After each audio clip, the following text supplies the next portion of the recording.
Hi guys, welcome back to Contest Prep University. I'm Joe Klemczewski with Adam Atkinson. Episode 4, almost ready to wrap it up on this little mini series within the meta series of Peak Weeks. This one, of course, for men's physique competitors. And Adam, last time we left off talking about how you may have what you think is going to be a perfect plan for a competitor. And you get into peak week and all of a sudden you start getting some feedback, some results. You see the photos, you see the response on the scale. And all of a sudden that the plan is out the window. You're making adjustments and you may be increasing carbs, decreasing, creating, as you said, almost a little undulating dip in there. So at the end, it may not have even been what you planned, and it may not even be perfectly attributed to a front load, a back load, a linear load. So as you are interpreting this data coming in through peak week, go through that process a little bit for the coaches and the clients, listening, the competitors, like what are you looking for and why would you make some changes based on what you thought was a good plan already? Yeah, man, I'd probably love to go into like some specifics here because I actually had a client 2 weeks ago doing a show. Everything was going very perfectly. But I felt like on Friday night, the day before the show, there was quite an extreme lack of vascularity. Tightness was pretty good, but I knew I could get them tighter. So I actually increased water intake. Temperature in the room was good. He had nailed his food. We had increased food quite a bit.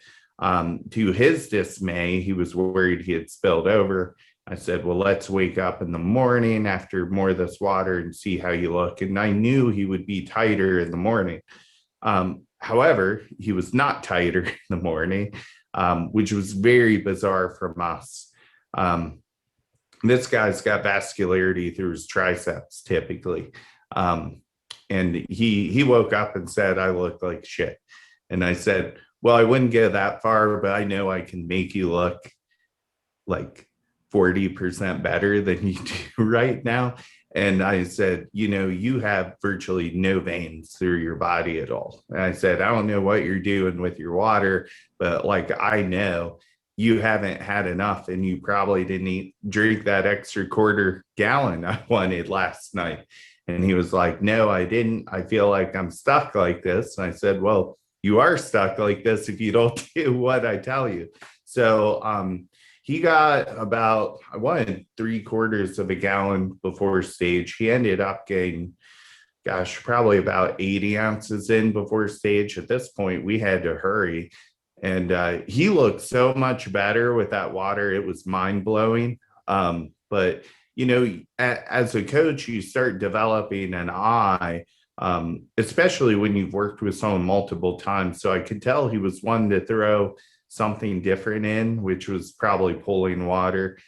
He was super dry in a bad way when he woke up. And I just knew that was from an extreme lack of water. Usually at night, your people are most vascular because they're most hydrated. So when I saw that, that made me really question follow through on protocol. And a good coach can definitely watch that. And I'm very adamant about people following my plan because it messes with our eyes as a coach. And that's what we rely on. Just in general, speaking of monitoring the entire week and looking for reasons to make those changes, I just got off of a video chat with a client and we were talking about upcoming contests and so forth. And the conversation went to, hey, if we get to this point where there's just too much vascularity or too little or too much fullness and so forth, then we're going to have to make these changes. And so every client I think is looking for that perfect plan like this. Like you're the one who's got the experience, you've got the education, just give me what's going to work. And it's often misunderstood or even just not estimated highly enough that it's literally a day-to-day process. We are going to encounter some things that we just don't even know why. Certainly adrenaline and maybe travel and things like that. Like there are just some contingencies we have to monitor and be willing to just turn on a dime. So I'm really glad you brought up some of those really fine tuning type things for contest day, because that's what we're going to end on in this next episode.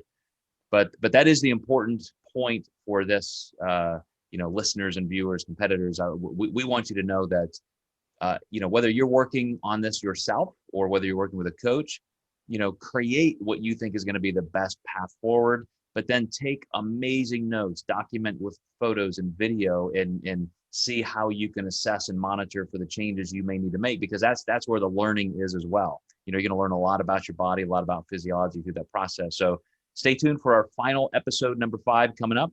And we're going to wrap this up talking about exactly what Adam was leading into, which is those particular contest day adjustments and changes.